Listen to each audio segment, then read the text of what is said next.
how to invest in bonds for beginners. So before we get started, make sure to hit that like button. Also subscribes to my channel. Bonds are generally considered an essential component of a diversified investment portfolio. They bring income and diversification to a portfolio, while typically carrying less risk than stocks. With the right approach, you can get as much yield as you would typically get from certificates of deposit, CDs, or savings accounts, and often more, though you may have to endure the fluctuation of bond prices and some additional risk to do so. What is a bond? Bonds are an agreement between an investor and the bond issuer, a company, government, or government agency, to pay the investor a certain amount of interest over a specified time frame. When the bond matures at the end of the period, the issuer repays the bond's principal to the bondholder. A bond is one way to finance a business, and it's a type of debt security.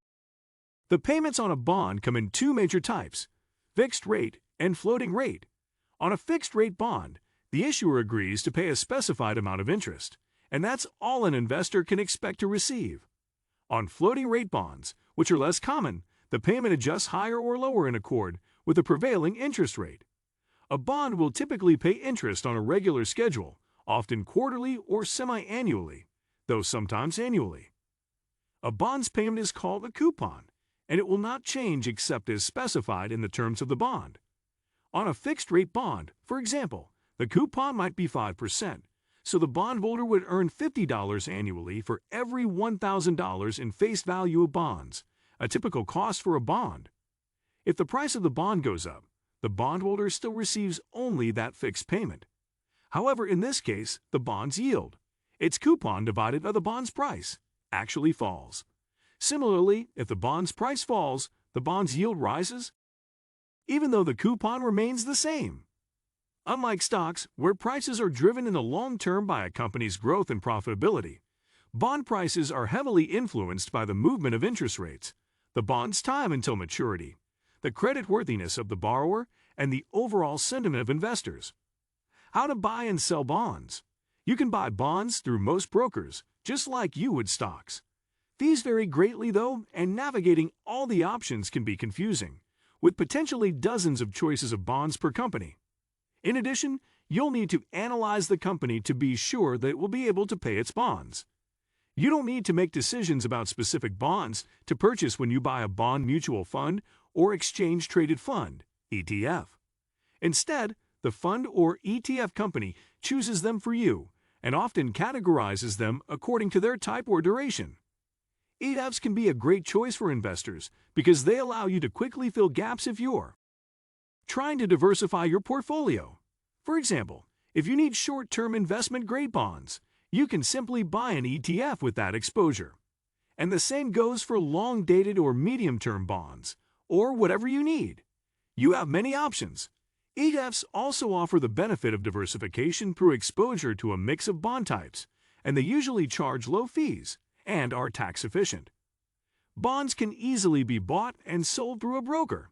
You may also have to pay a commission to a broker, or the broker might make a markdown, reducing the price to cover the cost of the transaction. Treasuries.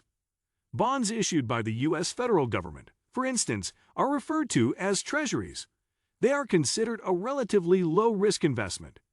The yield on treasuries tends to be relatively low, but they're backed by the full faith and credit of the United States, meaning that the federal government guarantees them.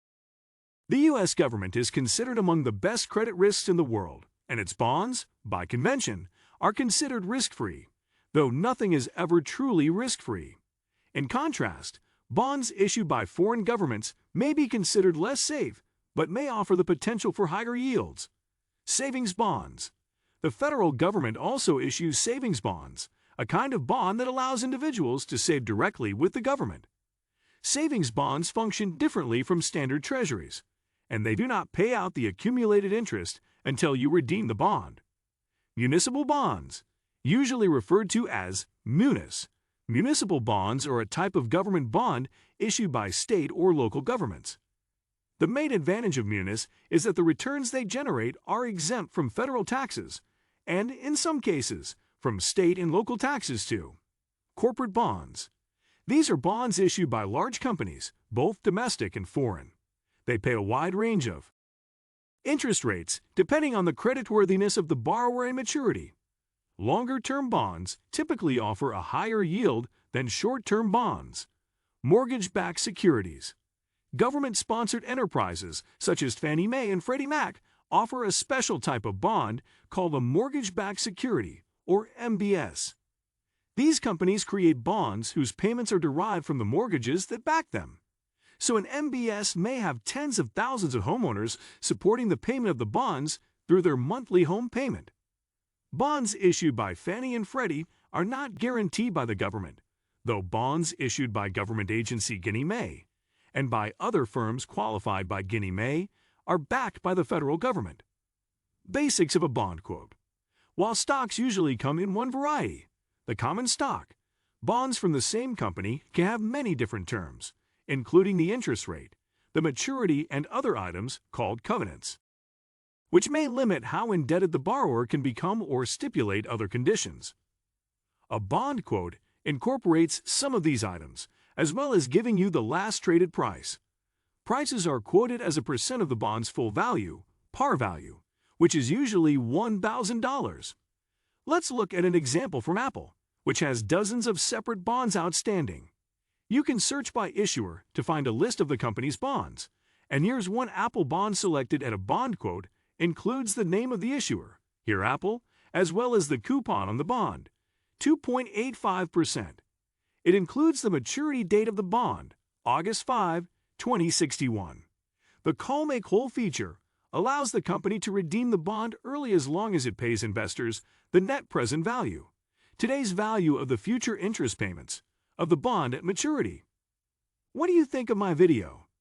Let me know in the comment section below. Thanks for watching my video.